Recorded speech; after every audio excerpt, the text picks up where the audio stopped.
This episode of Job Shadowing HE is kindly sponsored by Anderson Quigley. Anderson Quigley builds better leaders for a better society. They are industry experts with decades of experience in public sector executive search, interim management and advisory. Driven by their core values, integrity, diversity and hands-on project ownership, they bring their expertise to bear for organisations that focus on society and social development, delivering leadership recruitment in higher education, schools, healthcare, charities, social care, housing, cultural organisations, the arts and government.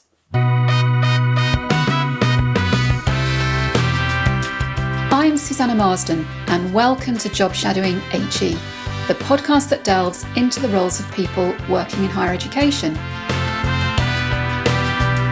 Each episode hears from guests about what's involved in their role, the career path that led to it, and tips on how to get in and get on in these jobs. My guest in this episode is Dr. Diana Beech, CEO at London Hire, the largest representative body of its kind in England. In this episode, Diana shares more about the role of London Hire and the type of work that she and her team lead to support the success of HE. She also delves into her career path to date, including her time at the Higher Education Policy Institute and at the Department of Education, where she supported 4 ministers of state. Looking forward, Diana offers her thoughts about what the pace of change in HE across the next 5 years may look like, and also offers advice about why HE is a great place to work.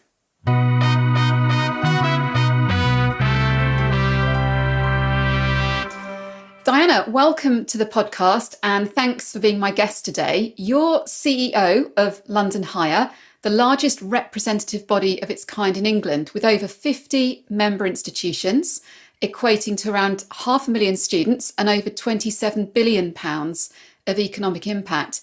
Beyond the figures, can you tell us a bit more about London Hire, its remit and purpose? Sure, and hi Susanna, thanks for inviting me on this podcast.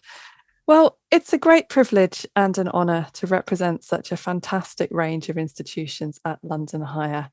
For those listeners who don't know what London Hire is, it's a representative body in England's higher education sector. In fact, it's the largest regional representative body in England's higher education sector.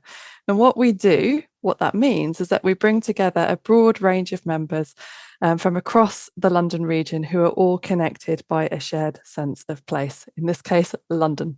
I also like to think, but I'm a bit biased, that we have one of the most diverse memberships of any sector body as well, because our members, they range from small specialist conservatoires and scientific research institutes with just a few hundred students each, right the way through to large multi-faculty research-intensive universities with over 50,000 students each.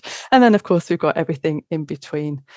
We actually have over 50 members in our core division, but I think what people might not realise listening to this podcast is that we actually comprise 3 divisions at London Hire. So we've got our core division that brings together those London institutions, higher education institutions, but then we also have a separate centres group. We call them our centres. They bring together higher education institutions with a branch campus in London, but whose headquarters may not necessarily be in London. And then we have our other 2 divisions as well. Access HE, they're our widening participation arm, and they support social mobility in the capital. And they deliver the part of the government's Uni Connect programme in London. And finally, we have a London Medicine and a London Healthcare Education group as well, which really does what it says on the tin, and they support healthcare, higher education across London. So if you pull the members of our 3 divisions together, you're looking at around 70 different institutions. So we really are a sizable community, and we've built a powerful voice in the sector. Just to touch on briefly what we do, I always say we do the 3 C's. We convene our members, we collaborate together, and then we communicate the outputs. And I'm really, really keen that what we do is valuable. Yes, we can talk, members can talk and share experiences, but what we really want to do is co-create those outputs that will make a positive difference in the sector. And I think it's worth saying as well that we do operate at 3 levels. We like the number 3 at London Hire. We operate at the local level. There are 32 boroughs in the City of London, so there's a lot to be dealing with in the region, but we also operate on that regional level as well. we're an involved area headed up by the Mayor of London and the Greater London Authority, the GLA. So we talk to them quite regularly. And then, of course, we input that London voice into the national level as well. And as I said, it's a really great job. I mean, not everybody gets to represent the world's best global city, or student city, should I say, for 6 years in a row, and indeed some of the best universities in the world. It's a real privilege. And London Higher clearly provides that extra voice for HE provision based in the capital. And no doubt you work alongside national sector representative bodies such as Universities UK and Guild HE. Why is it important to have that extra voice for London-based provision? And are there any benefits that come from that for the wider sector across other parts of the country? Yeah, that's a great question. And look, even before I became CEO of London Hire, before I even knew what London Hire was, in my previous jobs, I always used to say that if you ever want a good case study of what's happening in higher education, then you only need to look to London, because the size and the scale of the London higher education sector means whatever happens there, it happens bigger, it happens better, worse, first, you name it. London does things to the extreme. So it's always a great case study or bellwether for the rest of the sector. But since working for London Hire, that need for a London voice has become even clearer to me. London does represent around a third of the UK higher education sector, so it really isn't unreasonable for it to demand a distinctive voice, given all the things I've just said as well. And also, rightly or wrongly, if you look at the economic makeup of the country, London is still the engine room of the UK economy. And a lot depends on how London's grows and its productivity output. And its higher education sector plays a great part in that. So again, it deserves to have that voice of its own. And then we've got the hyperdiversity of the capital student population. And London really does have a strong social mobility story to tell. It wasn't always like that. There's still a long way to go, but there's a lot to learn from how London has opened up opportunities for some of the most disadvantaged students in society. And then I think the thing that we cannot forget, for the outside world, London is the shop window to the rest of the UK and its higher education sector as well. It's what people think of when they imagine studying or working in Britain. They think of Big Ben and the red London buses and the black taxis.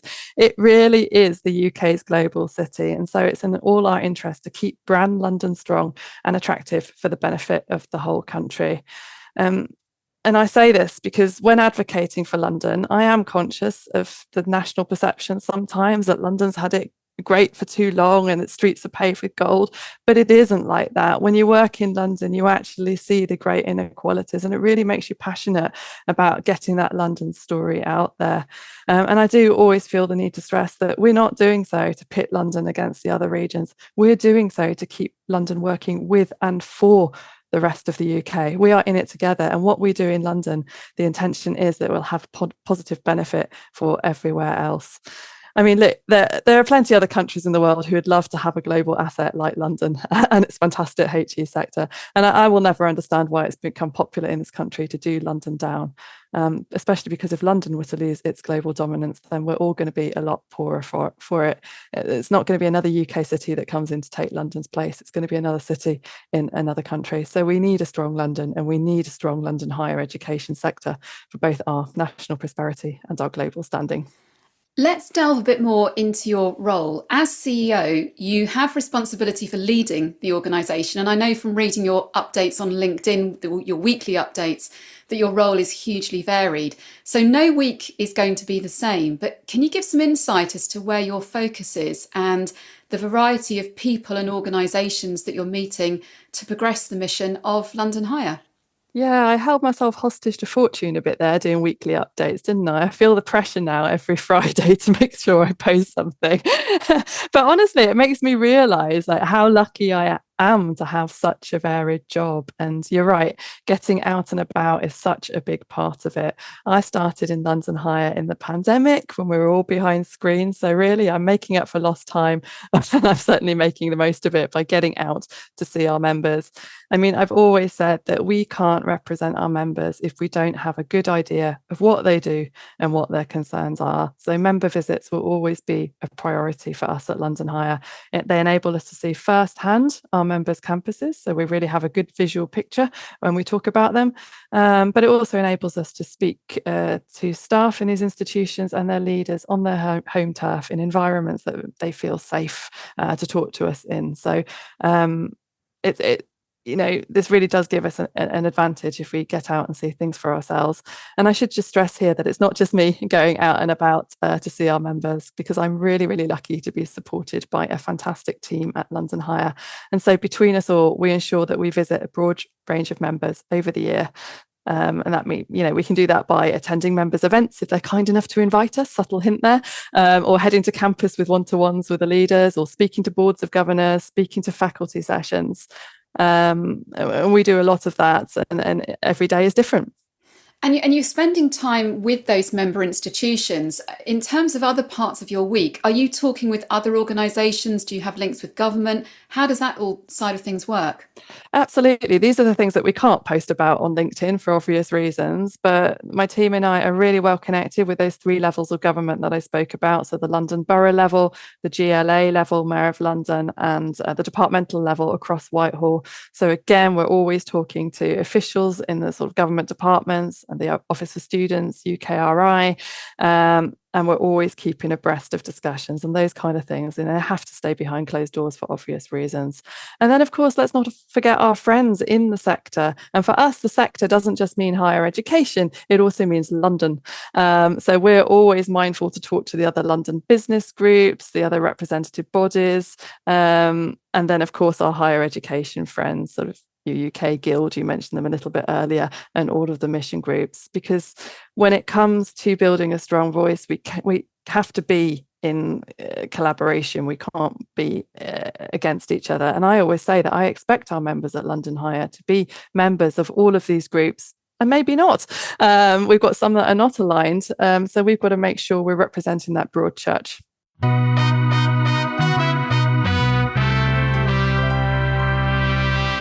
You became CEO of London Higher about 4 years ago in October 2020 during the pandemic, as you said. And prior to that, you held some roles which I'm sure could tell 1,000 stories, including your programme manager role in overseeing the creation of the Office for Students in the then government's Department for Education, and another role that you had in being policy advisor to 4 ministers of state. Take us through your career path before London Higher, and also can you say a bit more about the skills and experiences you gained across that time? So I think it's worth starting with the fact that I was an academic. I did a PhD, and I did 3 early career postdoctoral positions as well. Pretty academic background, German studies as my discipline, specifically German history. But my 3rd postdoc was a bit of a wild card because I applied for a project that was pre-advertised, not one that I had to think of myself. And it was looking at why scientists do science and why that may be converging from the reason policymakers do science. So it's that kind of vocational calling versus growth narrative, if you like. And that was at the European level, working for the European Commission. And that postdoc was my transformation, my pivotal moment, because suddenly I was working with policymakers and I was seeing instant impact. It's very different to academic impact. You can write a paper and you can maybe wait a while to get it peer reviewed and go in a journal and wait for someone to pick it off the shelf. When you send an email to a policymaker, it was just absolutely amazing to get a response back the next day and see it being debated in the European Parliament. I was like, wow, okay. So I got bitten by the impact bug, if you like. And then I really decided, okay, that's it. I want a career in policy, but I didn't quite know what I wanted. And of course, me being a postdoctoral researcher, did quite a lot of advocacy on the side for the European Commission during that project. I decided, okay, let me use my sort of higher education and research policy knowledge and take it that way. So I really had to build up a portfolio of experience when I decided to go into policy. And I had quite a lot of short-term placements actually while I tried to make it in the policy industry. My first job was the final year of a 4-year project on a maternity cover contract, working at the Research Information Network. It's now disbanded, but what the project was looking at was part funded by JISC and the AHRC, at the impact of open access monographs, a debate that we're still having today. And the skill that I took from that, seeing you ask, was really listening and balancing the concerns of different stakeholder groups over a contentious issue. I had to do SWOT analysis and roundtables with researchers at the grassroots, with publishers who were making money out of their work, and then university librarians who were stuck somewhere in the middle with tight budgets. So it was really sort of a balancing act, and something that really has marked my career ever since. From there, I had my first trade body experience. I worked as head of research for the Recruitment and Employment Confederation. They're the largest trade body for the recruitment industry. And again, that gave me the skill of, as a researcher, having to prepare strong evidence that the communications and policy folk could use to maximise their impact and their influence, for example, when talking to policymakers. So that really got me thinking about, okay, what is it that works? And it was great actually being a researcher sitting in a communications directorate, because I could really start to think about, okay, how do you sell the story? Because otherwise research could be quite dry, or the kind that I was doing, the quantitative stuff. Then from there, you're right, you mentioned it already, I went off for a very, very short appointment at the Department for Education under Joe Johnson Mark I when he was minister, as programme manager, setting up the Office for Students and disbanding HEFKI and Offer. Sorry, everyone who's listening to this. It was only a short appointment. We did ourselves out of the job because the time scale got condensed the more we did. So actually it only ended up being about 9 months in the end. But what I really learned from that is balancing the different elements of a major change programme, handling budgets whose numbers I just can't conceptualise. I don't see numbers like that on my own bank balance, and just feeling the weight of responsibility of ministers' expectations to get something done as well. Luckily from there, I then hopped into another pivotal job for me, which was to work as the first Director of Policy and Advocacy at the Higher Education Policy Institute, HEPI, with the inimitable Nick Hillman. It was an absolute honour to be able to work alongside him for a couple of years. And because HEPI is such a small outfit, they do so much for the size that they are. In my day, there were 4 of us. You learn to be agile, you learn to be nimble, and you learn to produce fresh content quickly, because there's nobody else you can turn to when you get a request from somebody to do something. It's all on you. And I really learned to stand on my own 2 feet. And that set me up really to get poached by the then universities minister at the time. I don't know how many former ministers ago it was, but Sam Gyimah was minister at the time, and he read my HEPI report on free speech, I believe, and then asked me if I'd like to support him in an advisory role, which was fantastic. Little did I know then that I would end up serving 3 or 4 ministers, depending on how you count them. It was during the time of the Brexit shenanigans. So the political bandwidth was very, very limited. And, had I had my time again, that would be my biggest regret, that we were so constrained with what we could do. But it did teach me to be resourceful if we're looking at skills. What I really wanted to do is to reset the relationship for my ministers with the sector. I am of and for the higher education sector, and I wanted my ministers to sort of be seen in that light, the 3 that I ended up working with.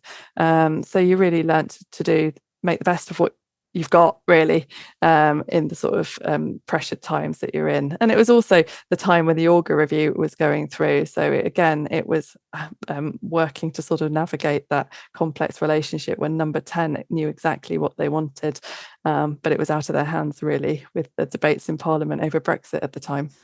And looking at your career path you've outlined there, you moved from being highly influential behind the scenes in your latter roles in government departments, and then moving through to a highly visible leadership role at London Higher. How did you find that transition, and what skills would you say you're continuing to use or building on in your position as CEO in comparison with your previous roles, and what's been new? That's a great question, Susanna. And I guess it's one that I don't reflect on too much, because it really does scare me to realise that I'm now the one up front. I mean, not only in terms of leading an organisation, but in many ways also leading the London voice in the sector as well. But I guess in many ways the essence of the job hasn't really changed for me since I was working in the Department for Education or doing think tank work. I'm still self-confessed very much a policy wonk at heart. I have to keep abreast of sector news and policy developments in the way that I always used to, because if I don't, I can't do my job. I still have to come up with fresh policy ideas for interventions and analysis. So in that respect, I guess there hasn't been so much of a career transition for me. What has changed, however, is that I've got a whole load of new responsibilities on top of that as well, not least running a company. But also, I think the time that I have to speak to people and also the types of people I talk to have become a lot more restricted and constrained. I used to be able to pick up the phone to anybody, various people in policy and communications roles, for example, in institutions. But nowadays, I'm speaking largely to vice chancellors and their senior teams. So I really do have to work quickly with the information I've got. And that does take a lot of political nous. And I think it's something that my previous job in Whitehall set me up for.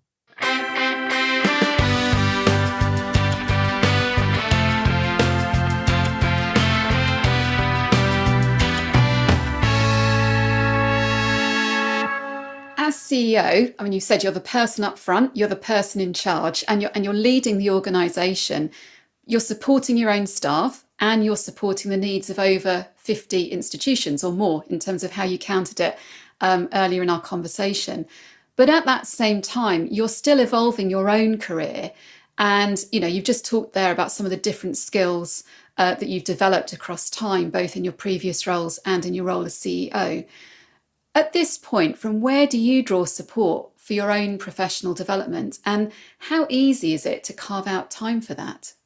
It's not easy, especially when there's always more to do, always more to read, and never enough hours in the day. But I have been humble and honest about my own development needs. I know I came to my current job as CEO for my knowledge and experience of the higher education world. I certainly didn't come to it for my great skills in business. I mean, I've never been in business, and I've only fleetingly worked in the private sector before. So, I was honest and said, I've got a lot to learn. And I've been open with that about my board from the start. I mean, luckily, things have gone amazingly well for us at London Hire recently. We've increased our membership numbers, we've redefined our offering, and I hope we've increased our voice and impact in the sector. But I don't know how long that will continue for. And as CEO, I want to make sure that I'm equipped with the knowledge and the skills to help navigate the organisation through what are likely to be challenging times ahead in the sector. So I'm very grateful to my board for supporting me when I asked if I could enrol on a part-time master's level degree apprenticeship course at what is now City St George's University of London. I think being in higher education, I was probably more aware than most of the provision of these senior leadership degree apprenticeships that are out there in the sector. And for me, running a small not-for-profit charity, this seemed the most cost-effective yet high-quality option for me to study for the skills that I need. So I'm really, really grateful to the board for that support. I can't believe I'm a year into a 2-year course. I'll be starting back next week as one of the old boys, which I can't quite fathom. But I'm thoroughly enjoying it, and I've really learned a lot in the 12 months that I've done so far. And I think I value it because, as you've heard before, I've developed a career from a series of short-term sort of portfolio positions. That meant that I've never really been in a position in an organisation for someone to invest in me. People don't generally invest in temporary workers. And I've never really had that formal sort of in-work training before. So I know this is a real bonus and it's not something that I take for granted. And there's an added perk that I get to say I'm a London HE student as well. So I like to say that, and particularly when the last ministers were in post, I used to like to say I was a proper degree apprentice too. But that's an in-joke in the sector now. But yeah, as a leader as well, I also see it's my responsibility to set that culture of continual learning. I'm doing it. I want to be visible, tell the world that I'm doing it, so that my employees are not afraid to say, okay, I maybe need a little bit of help in this area, and then we will do what we can with the fantastic membership that we've got as well, to see how we can enhance their learning. Since you started at London Hire in 2020, the organisation's gone through significant change. I mean, the volume of HE provision you represent is now much larger than it was, and the range of activity that you support is far broader, of the type that you talked earlier on in our conversation. The organisation also recently celebrated its 25th birthday, and that's happened in a year where there's been a London mayoral election and a general election. And obviously, we're part also of a highly changing global political environment. With all of that context in mind, How do you see the pace of change for HE panning out across the next 5 years? And how best can that crystal ball be informed? Oh, I wish I had a crystal ball. That would make my day job a lot easier. I think there's lots of change ahead, and we need to embrace that. There's nothing we can do about it, so we've got to ride the wave, as I like to say. And I do think you can look at it positively. We've had a lot of political resets, as you've just said, sort of the new Labour government. If you're in the devolved administrations, you've got a new mayoral term. So we do have a unique opportunity to ensure that the higher education voice, wherever you are in the country, is part of the change story that those policymakers want to affect. I forget the fact that I don't have a crystal ball, but what I can say is that I think it's pretty much inevitable that the regional lens is going to become much more important to the way that policy is thought about and made in England, not just in higher education, but in other sectors as well. And you can see that with the promise of an English devolution bill from the new Labour government.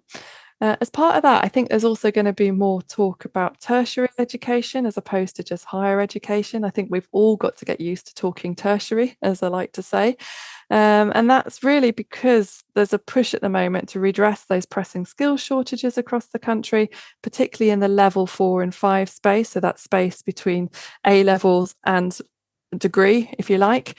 And the government is going to create Skills England, which will be looking at this issue on a sort of more micro regional level, if you like. So the Skills England bill and the English devolution bill I see as sort of playing hand in hand, and we have a unique opportunity to shape where that goes. And then to top it all off, I don't think that lifelong learning will be going anywhere. The name might change. It is associated with the last government, but the theory and the concept is still going to remain. And it has to remain, given the acknowledgement that skills needs have evolved. They're evolving all the time. The world of work is changing. People will need to skill, reskill and upskill throughout their careers. So higher education will no longer just have a role supporting people at the point of transition into work, but actually supporting them at those various transition points throughout their lives. These can be transition points between different jobs and careers, but also transition points within jobs, because technology is changing jobs as we speak. And it's only natural that workers are going to have to need short courses perhaps on how to integrate AI, for example, into the way they work, or sustainability and green skills. So actually, I see the sector as in flux, but instead of putting our head in our hands, it's actually now time to sort of embrace the change and make a difference. And the type of change you've outlined there, I mean, it's going to have pros and cons, isn't it, for people working in the sector? Pros because there will be opportunities or new opportunities to make a difference, and cons because change can sometimes be really taxing. When you think about that next 5 years in HE, what is it that keeps you motivated and why? This is probably quite a corny answer, actually, but what keeps me motivated is the knowledge that I'm transforming a life somehow, somewhere down the pipeline. Higher education transformed my life, and I really want it to continue doing so for others. Probably not a lot of people know that I grew up in the higher education coal spot of Herefordshire. That is why I am now proud to be Vice Chair of the Board of Governors at the University of Worcester, the institution that I see as having brought opportunities and changed mindsets and transformed lives in my local region. It's my way of giving back to that institution. And I really want other people to avail of the possibilities that higher education can bring wherever you are in the country. And I think another thing that keeps me motivated is that while the world around us is changing at pace, I've just mentioned it before, technology is advancing, even the way we get news is changing, the way we talk to people is changing, hardly anyone picks up the phone anymore, it's all WhatsApp and social media. But while all that disruption's occurring, higher education remains a constant in our society. For me, it really is a source of reassurance. I know that the higher education sector is there. It's got our back. It's got our back through all this technological change. There's researchers working their way through societal problems. And for me, I'm proud to be a part of that. Finishing up our conversation today and reflecting on some of the context that you've talked about, the higher education sector needs to carry on having great people working within it to enable it to thrive. What advice would you give to colleagues either thinking about coming into the HE sector or continuing to progress their career within it, whether that's in HEIs or in sector representative bodies such as London Hire? Well, I haven't thought of myself before as being in a position to give good advice. But if I am going to rack my brains, I think one thing I've learned over the years is that the higher education sector is a sector of innovation. It doesn't just do innovation in, the literal sense of performing research and development, but it's also a sector that has to continually innovate itself to meet the needs of modern society. And what that means for anybody looking to work or to enter higher education is that there are always new jobs, new roles, and new positions that are popping up in the sector, many of which might not have even been invented yet. For example, a few years ago, we probably wouldn't have dreamed of having civic relationship managers for universities. That's relatively new, and that was born of the UPP Foundation Civic University Commission work a few years ago. So as these new initiatives emerge and as universities branch into new spaces with new trends, new societal developments, so too will the range of jobs inside and outside higher education increase. So I think, in short, the higher education sector is always a place that's worth looking to, and there is something for everyone. It's a great place to cut your teeth and to make a career. Diana, it's been really good talking to you today. Thank you so much for your time and for letting me shadow you. Thank you very much.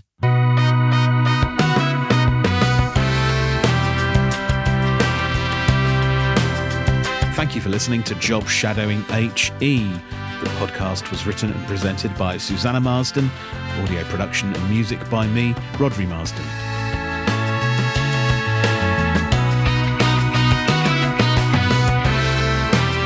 More information about this podcast and previous episodes can be found at jobshadowinghe.com.